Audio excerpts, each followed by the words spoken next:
Mheshimiwa Spika, usafirishaji na usambazaji wa umeme. Katika kuhakikisha kuwa umeme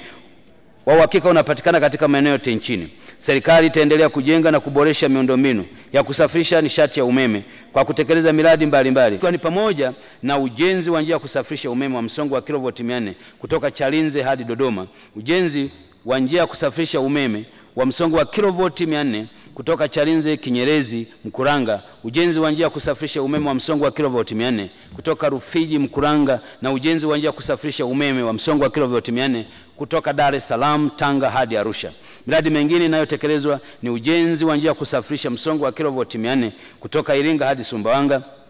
kupitia Mbeya, Tunduma yani Taza, na ujenzi wa njia ya kusafirisha umeme wa msongo wa kilovoti 400 kutoka Nyakanazi hadi Kigoma. Serikali pia itaendelea na utekelezaji wa mradi wa kuimarisha gridi ya taifa